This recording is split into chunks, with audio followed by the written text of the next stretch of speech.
ಸ್ಟುಡಿಯೋದಲ್ಲಿ ವೈಲ್ಡ್ ಲೈಫ್ನ ಕೇಳಿದ್ದೀರಾ. ಇವತ್ತು ಫಾರ್ ಅ ಚೇಂಜ್ ನಮ್ಮ GSS ಮಾಧ್ಯಮ ಸ್ಟುಡಿಯೋ ವೈಲ್ಡ್ ಲೈಫ್ಗೆ ಶಿಫ್ಟ್ ಆಗಿದೆ.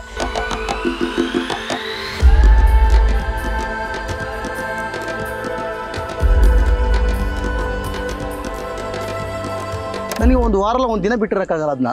ನನ್ನ ಅಕಸ್ಮಾತ್ ಅವತ್ತು ಒಂದು ದಿನ ಬಂದಿಲ್ಲ ಅಂತ ಹೇಳಿದ್ರೆ ಮೇಡಮ್ ಅದು ಅಲ್ಲಿ ಮನೆಗೆ ಬಂದಮೇಲೆ ನಮ್ಮ ಮನೆಗೆ ಡೈರೆಕ್ಟಾಗಿ ಬಂದ್ಬಿಡ್ತದೆ ಅಲ್ಲಿಗೆ ಊಟಕ್ಕೆ. ಮಹಾಗುಡಿ ಅನ್ನೋಂಥ ಜಾಗದಲ್ಲಿ ಒಂದು 2 ಆನೆ ಫೈಟಿಗೆ ಬಂತು ಮೇಡಮ್.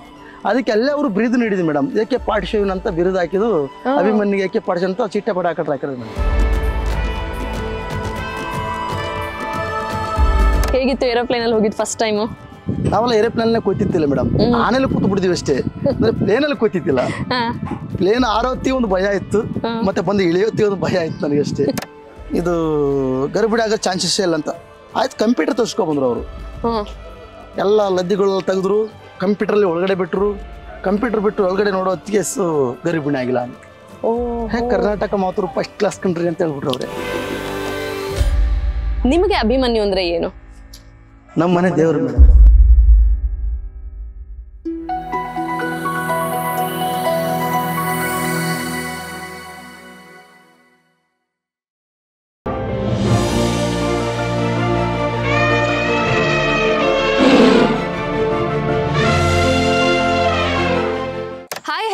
ನಮಸ್ಕಾರ, ವೆಲ್ಕಮ್ ಟು GSS ಮಾಧ್ಯಮ. GSS ಮಾಧ್ಯಮದಲ್ಲಿ ನಾವು ಎಷ್ಟೇ ಟಾಪಿಕ್ಗಳನ್ನ ಮಾತಾಡಿದ್ರು ಅದರಲ್ಲಿ ಬಹುಪಾಲು ಜನರಿಗೆ ಹೆಲ್ತ್ ಜೊತೆಗೆ ವೈಲ್ಡ್ ಲೈಫ್ ತುಂಬ ಇಂಟ್ರೆಸ್ಟಿಂಗ್ ಸಬ್ಜೆಕ್ಟ್. ನೀವು ಅದನ್ನ ಅಕ್ನಾಲೇಜ್ ಮಾಡಿದ್ದೀರಾ, ಅಷ್ಟು ಜನ ನೋಡಿದ್ದೀರಾ, ಇಷ್ಟಪಟ್ಟಿದ್ದೀರಾ.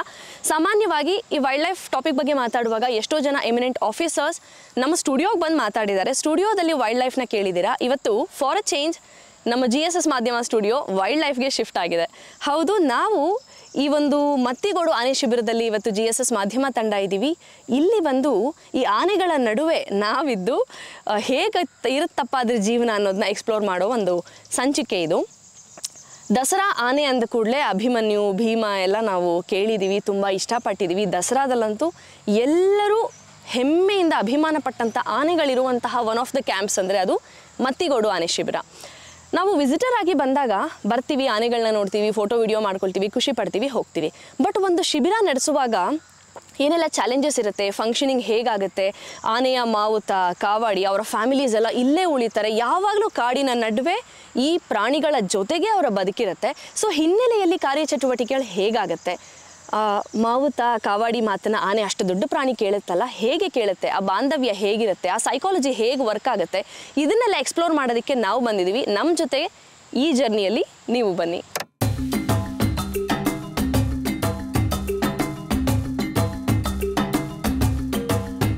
ಮತ್ತಿಗೋಡು ಸಾಕರ್ ಶಿಬಿರ ತುಂಬ ವಿಭಿನ್ನವಾಗಿದೆ ಬೇರೆ ಗ್ಯಾಲ್ಕರ್ಗೆ ಕಂಪೇರ್ ಮಾಡುವೆ. ಯಾಕಂದರೆ ದಸರಾ ಕಾರ್ಯಕ್ರಮದಲ್ಲಿ ಅಬ್ಬರವಿರುವಂಥ ಪ್ರತಿಮಾನ ಇದೆ ನಮ್ಮಲ್ಲಿ. ಮತ್ತು ಕೆಲವೊಂದು ಕಾರ್ಯಾಚರಣೆಗಳಲ್ಲಿ ಯಶಸ್ವಿಯಾಗಿ ಭಾಗವಹಿಸುವಂಥ ಆನೆಗಳು ಅಂದರೆ ಅಭಿಮನ್ಯು, ಭೀಮ, ಮಹೇಂದ್ರ. ಸೊ ಅದಕ್ಕಾಗಿ ಸ್ವಲ್ಪ ಬೇರೆ ಕ್ಯಾಪ್ಗಳು ಕಂಪೇರ್ ಮಾಡಿದ್ರೆ ನಮ್ಮ ಕ್ಯಾಪು ಸ್ವಲ್ಪ ವಿಭಿನ್ನವಾಗಿದೆ.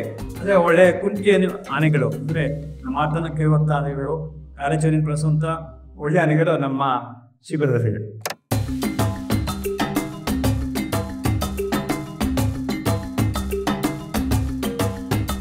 ನಾನು ನಿಮ್ಗಾಗಲೇ ಹೇಳಿದ ಹಾಗೆ ಮತ್ತಿಗೋಡು ಆನೆ ಶಿಬಿರ, ಮತ್ತಿಗೋಡು ಎಲಿಫೆಂಟ್ ಕ್ಯಾಂಪ್ ಅಲ್ಲಿದ್ದೀವಿ.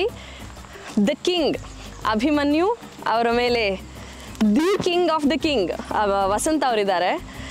ಅವನ ಆ್ಯಕ್ಟಿವಿಟಿ ಸ್ಟಾರ್ಟ್ ಆಗೋದು ಇಷ್ಟೊತ್ತಿಗೆ ಬೆಳಿಗ್ಗೆನೆ. ನಾವು ಆಲ್ಮೋಸ್ಟ್ ಇಲ್ಲಿ 6:15 ರೀಚ್ ಆಗಿಬಿಟ್ವಿ ನಾವು.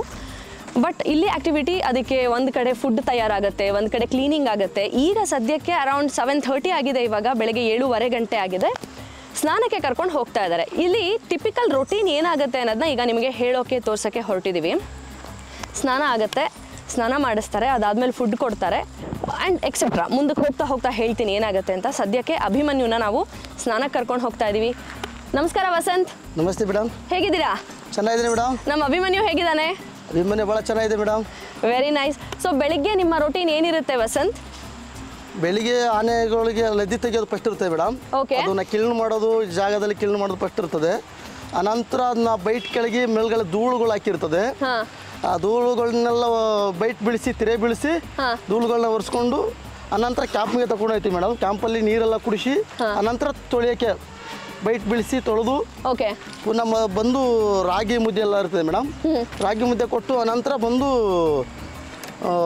ಮಾಮೂಲಿ ಭತ್ತ ಹುಲ್ಲು ಇರ್ತದೆ, ಅದು ಕೊಟ್ಟಾದ್ಮೇಲೆ ಮೇಡಮ್ ಅಲ್ಲಿ ಪಬ್ಲಿಕ್ ನೋಡ್ಬೇಕಂತ ಜನರಿಗೆ ನಿಲ್ಸಕ್ಕೆ ಅವಕಾಶವನ್ನು ಮಾಡ್ತೀವಿ ಮೇಡಮ್. Okay okay. ಅಭಿಮನ್ಯು ನಿದ್ದೆ ಮಾಡ್ತಾನೆ ಮೇಡಮ್. ಅದು ಮಿನಿಮಮ್ ಒಂದು 2 ಗಂಟೆಗೆ ಮನಗ್ತದೆ ಮೇಡಮ್. ಮಧ್ಯರಾತ್ರಿ 2 ಗಂಟೆ ಮಧ್ಯರಾತ್ರಿ 2 ಗಂಟೆಗೆ ಮನಗ್ತದೆ, 6 ಗಂಟೆಗೆಲ್ಲ ಎದ್ದು ಬಿಡ್ತದೆ ಮೇಡಮ್. ಅಲರ್ಟ್ ಇರ್ತಾನ ನಿದ್ದೆ ಇದ್ರುವೆ? ಅಲರ್ಟ್ ಇರ್ತದೆ ಮೇಡಮ್. ಯಾವ ಸೂಕ್ಷ್ಮ ಅನ್ನೋದು ಇದ್ದೇ ಇರ್ತದೆ ಮೇಡಮ್. ಅದಕ್ಕೆ ಎಲ್ಲ ಸ್ಮೆಲ್ ಅಲ್ಲಿ ಎಲ್ಲ ಪತೇಸಿರ್ತದೆ ಮೇಡಮ್. ಓಕೆ.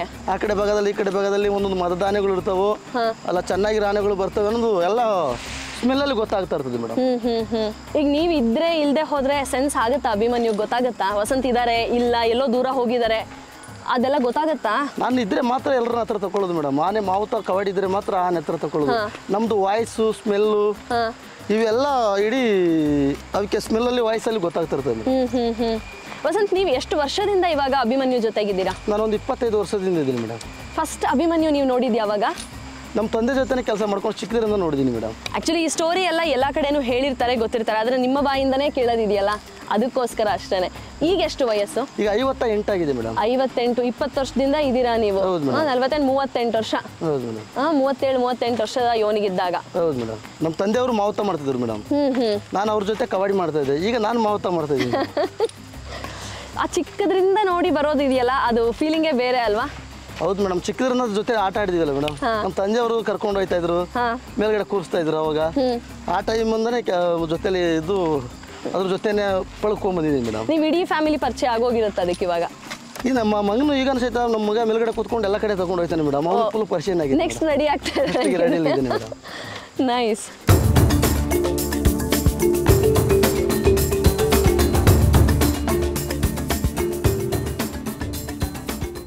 ಅವ್ನ ಸ್ವಭಾವದ ಬಗ್ಗೆ ಹೇಳಿ ಅಲ್ವಾ? ಯಾಕೆಂದ್ರೆ ನೀವೊಂದು ಪೇರೆಂಟ್ ತರ ನೋಡ್ಕೊಳ್ತಾ ಇದ್ದೀರಾ. ನೀವ್ ಹೇಳಿದ್ರೆ ಅದು ನನ್ನ ನೋಡ್ಕೊಳ್ಳುತ್ತೆ ಅಂತ.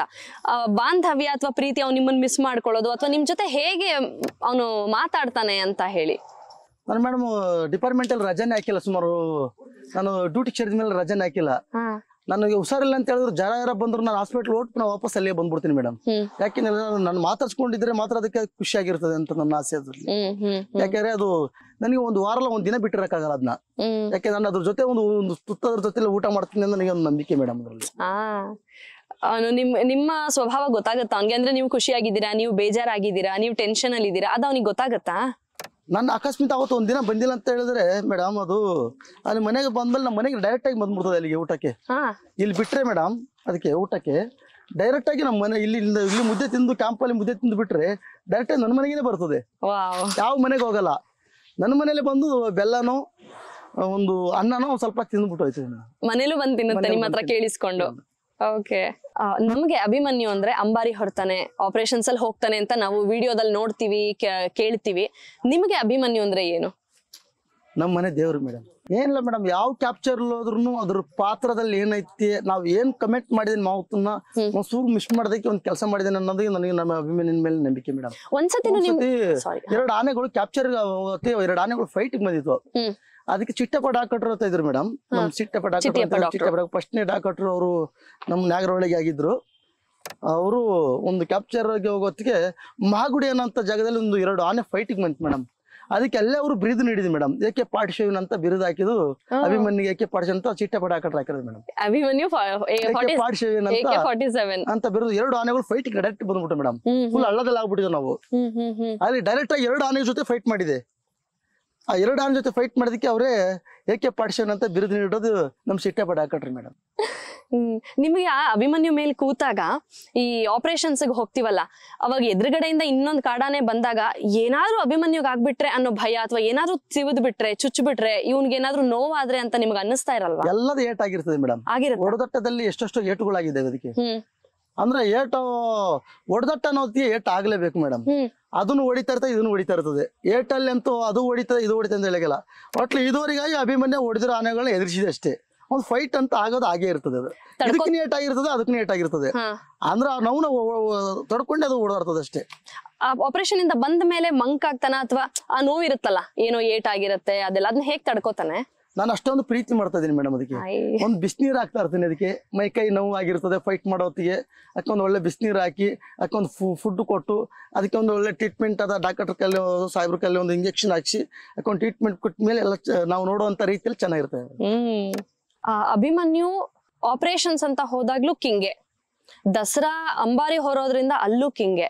ಬಟ್ ಅಭಿಮನ್ಯು ಎಷ್ಟು ಇಂಪಾರ್ಟೆಂಟ್, ಯಾಕೆ ಇಂಪಾರ್ಟೆಂಟ್ ಅಂತ ಅಂದ್ರೆ ಅವನ ಒಂದು ಬಿಹೇವಿಯರ್ ಕ್ವಾಲಿಟೀಸ್ ಬೇರೆ ಆನೆಗೆ ಕಂಪೇರ್ ಮಾಡಿದಾಗ ಅವನು ಎಷ್ಟು ವಿಭಿನ್ನ, ಹೇಗೆ ಡಿಫ್ರೆಂಟ್, ಅವನು ಎಷ್ಟು ಮುಖ್ಯ ಅವನು ಅಂತ ನಿಮ್ಗೆ ಅನ್ಸುತ್ತೆ? ಅವನನ್ನ ನೋಡ್ಕೊಳ್ಳುವ ಮಾವುತ ಆಗಿ ಅವನ ಜೊತೆಗೆ ಪ್ರತಿ ದಿನ ಪ್ರತಿ ಕ್ಷಣ ಕಳಿತೀರಲ್ವಾ, ಪ್ರತಿಯೊಂದು ಕ್ಷಣನೂ ಅವನ ಜೊತೆ ಕಳಿತೀರ, ಅವ್ನು ಎಷ್ಟು ಮುಖ್ಯ ಅಂತ ನಿಮ್ಗೆ ಅನ್ಸುತ್ತೆ? ಮಾವುತ ಮಾಡೋದ್ ಮೇಲೆ ಮುಖ್ಯ ಮೇಡಮ್. ಮಾವುತ ಎಷ್ಟೊಂದು ಅದನ್ನ ಪ್ರೀತಿಸ್ತಾನೆ. ಆ ಮಾವುತನಿಗೋಸ್ಕರ ಅದನ್ನು ಎಷ್ಟು ಬೇಕು ಅಷ್ಟೇ ಕಷ್ಟಪಡ್ಬಿಡ್ತೇವೆ ಮೇಡಮ್. ಮಾವುತ ಎಷ್ಟು ನಾನು ಕಷ್ಟಪಟ್ಟು ಕೆಲಸ ಮಾಡಿದ್ದೀನಿ, ಅದಕ್ಕೆ ಎಷ್ಟು ಊಟ ಹಾಕಿದ್ದೀನಿ, ಅದನ್ನ ಎಷ್ಟು ಚೆನ್ನಾಗಿ ನೋಡಿದೀನಿ. ಅದ್ ನನ್ನ ಮಾವುತನ ಉಳಿಸ್ಕೋಬೇಕಂತ ಅದ್ರ ಮೈಂಡಲ್ಲಿ ಒಂದು ದೊಡ್ಡ ಮೈಂಡ್ ಇದೆ ಮೇಡಮ್. ನನ್ನ ಮಾವುತ ಎಷ್ಟು ನನಗೆ ಕೆಲಸ ಮಾಡಿದ್ ನಾನು ಅವನಿಗೋಸ್ಕರ ಮಾಡ್ಲೇಬೇಕಲ್ಲ ಅಂತ ಅದ್ರ ಮೈಂಡಲ್ಲಿ, ಅಭಿಮನ್ಯ ಮೈಂಡಲ್ಲಿ ಐತೆ ಮೇಡಮ್.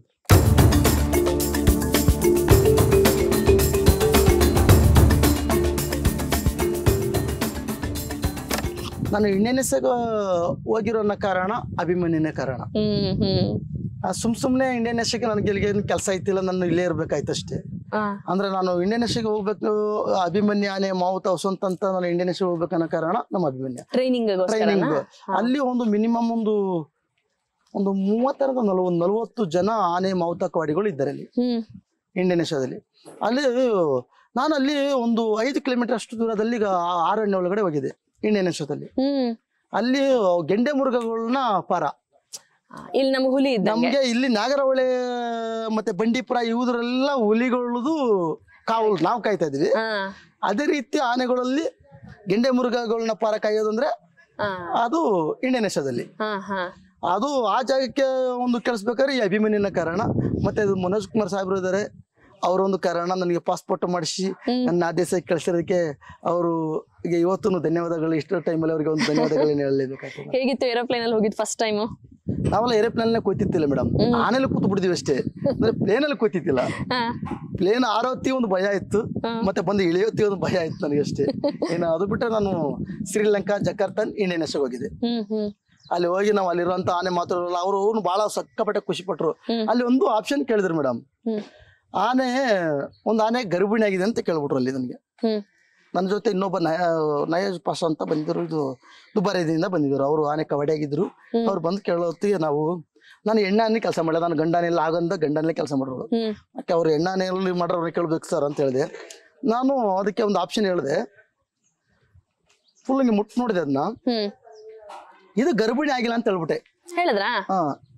ಅದು ಅವರು ಡಾಕ್ಟರ್ ಸಾಹೇಬ್ರು, ಅವ್ರ ಕಡೆ ಡಾಕ್ಟರ್ ಸಾಹೇಬ್ರು ಅವ್ರು ವಕೀಲ, ಇದು ಗರ್ಭಿಣಿ ಆಗಿದೆ ಅಂತ ಹೇಳಿದ್ರು. ನಾನು ಹೇಳಿದೆ ಗರ್ಭಿಣಿ ಆಗಿಲ್ಲ, ಇದು ಗರ್ಭಿಣಿ ಆಗೋ ಚಾನ್ಸಸ್ ಇಲ್ಲ ಅಂತ. ಆಯ್ತು, ಕಂಪ್ಯೂಟರ್ ತೋರಿಸ್ಕೊಂಡ್ಬಂದ್ರು ಅವರು. ಎಲ್ಲ ಲದ್ದಿಗಳು ತೆಗೆದ್ರು, ಕಂಪ್ಯೂಟರ್ ಒಳಗಡೆ ಬಿಟ್ರು, ಕಂಪ್ಯೂಟರ್ ಬಿಟ್ಟು ಒಳಗಡೆ ನೋಡೋ ಹೊತ್ತಿಗೆ ಗರ್ಭಿಣಿ ಆಗಿಲ್ಲ ಅಂತ. ಕರ್ನಾಟಕ ಮಾತ್ರ ಫಸ್ಟ್ ಕ್ಲಾಸ್ ಕಂಟ್ರಿ ಅಂತ ಹೇಳ್ಬಿಟ್ರು ಅವ್ರೆ. Super, very nice, very nice. ಅದೊಂದು ಅಲ್ಲಿಂದ ಒಂದು ಅವಕಾಶ ತಿಳ್ಕೊಂಡಂತ ನಮ್ಗೇನ್ ಸ್ವಲ್ಪ ಆ ದೇಶದಲ್ಲಿ ಹೋಗಿ ನಮ್ ಕರ್ನಾಟಕದಿಂದ ಒಂದು ಹೇಳಿದಕ್ಕೆ ಒಂದು ಒಳ್ಳೆ ಅವಕಾಶ, ಒಂದು ನಮ್ ಕರ್ನಾಟಕದಲ್ಲಿ ಕೆಲಸ ಮಾಡೋದಕ್ಕೆ ಒಂದು ಅವಕಾಶ ಅದೊಂದು ಸಿಕ್ತು ಮೇಡಮ್ ಅಷ್ಟೇ. ಅಲ್ಲಿಂದ ಪುನಃ ವಾಪಸ್ ನಾನು ನಮ್ ಕರ್ನಾಟಕಕ್ಕೆ ಬಂದಿದ್ದೆ. ಈಗ ನಾವೆಲ್ಲ ದಸರಾ ಅಂದ್ರೆ ಅಭಿಮನ್ಯು ನೋಡ್ತಾ ಇರ್ತೀವಿ, ಅದು ಅವಾಗ ಅನ್ಸದ್ ಏನು ಅಂದ್ರೆ ಹತ್ತರಿಂದ ನೋಡ್ಬೇಕು ಅನ್ನೋ ಆಸೆ ಇರುತ್ತೆ. ಆದ್ರೆ ನೀವು ಅಭಿಮನ್ಯು ಮೇಲೆ ಕೂತಿರ್ತೀರಾ, ನಿಮ್ಗೆ ಎಷ್ಟು ಖುಷಿ ಆಗ್ತಿರುತ್ತೆ, ಏನ್ ಅನ್ನಿಸ್ತಾ ಇರುತ್ತೆ, ನಿಮ್ ಭಾವನೆಗಳು ಹೇಗಿರುತ್ತೆ? ನಾನು ಏನಿಲ್ಲ ಮೇಡಮ್, ತಾಯಿ ಚಾಮುಂಡೇಶ್ವರಿ ಅಭಿಮನ್ಯನ ಮೇಲೆ ನಂಬಿಕೆ ಇದ್ದಾರೆ. ಅಭಿಮನ್ಯ ತಾಯಿ ಚಾಮುಂಡೇಶ್ವರನ ಹೊತ್ಕೋಬೇಕಂತ ಒಂದು ಆಸೆ ಇದೆ. ಅವು ಎರಡು ಸೇರ್ಕೊಂಡು ಒಂದು ಕೆಲಸ ಮಾಡೋದು, ಅದರಲ್ಲಿ ನಾನೊಂದು ಪುಣ್ಯ ಮಾಡಿದೆ ಅಂತ ಹೇಳ್ತೀನಿ ಅಷ್ಟೇ. ನಿಮ್ಗೆ ಯಾವತ್ತಾರು ಭಯ ಆಗಿದೆ ಹಿಂಗ ಅಭಿಮನ್ಯು ಅಂಬಾರಿ ಹೊತ್ತಿರುವಾಗ ಏನ್ ಮಾಡ್ಬಿಡ್ತಾನೋ ಅಥವಾ ಇಲ್ಲ ಹೊರತಾನೆ ಅನ್ನೋ ಒಂದು ಭರವಸೆ? ಯಾರಿಗಾದ್ರೂ ಭಯ ಅನ್ನೋದು ಇದ್ದಿರ್ತೇವೆ ಮೇಡಮ್. ಒಂದು ಏನೇ ಕೆಲಸ ಹೋದ್ರು ಭಯ ಇಲ್ಲ ಅಂತ ಕೆಲಸ ಯಾವ್ದು ಮಾಡೋಕ್ಕಾಗಲ್ಲ ಮೇಡಮ್. ಎಲ್ರಿಗೆ ಜೀವ ಅನ್ನೋದು ಭಯ ಇರ್ತದೆ, ಅಷ್ಟೊಂದು ಕೋಟಿ ಅಂತ ಜನ ನೋಡ್ತಾ ಇರ್ತಾರೆ. ಅದ್ರಲ್ಲಿ ನಮಗೆ ಭಯ ಅಂದ ಒಂದು ಸ್ವಲ್ಪ ಆದ್ರೂ ಮನಸ್ಸಿಗೆ ಏನಾಗಿರೋ ಭಯ ಇದ್ದಿರ್ತದೆ. ಆ ಭಯನ ತಡ್ಕೊಂಡು ಅಭಿಮನ್ಯ ಮಾಡೇ ಮಾಡ್ತದೆ ಅಂತ ಒಂದು ಗ್ಯಾರಂಟಿ ಅಂತ ಅಭಿಮನ್ಯನ ಮೇಲೆ ನಂಬಿಕೆ ಇತ್ತು ಮೇಡಮ್. ಯಾಕೆ ನಾನು ಅಷ್ಟೊಂದು ಅದನ್ನ ಚೆನ್ನಾಗಿ ನೋಡ್ಕೊಳ್ತಾ ಇದ್ದೀನಿ, ಅದನ್ನ ಆ ಜಾಗದಲ್ಲಿ ನಾನು ಚೆನ್ನಾಗಿ ಉಳಿಸ್ತಾ ಅಂತ ನಮ್ಮ ಅಭಿಮನ್ಯನ ಮೇಲೆ ನಂಬಿಕೆ ಇತ್ತು ಮೇಡಮ್.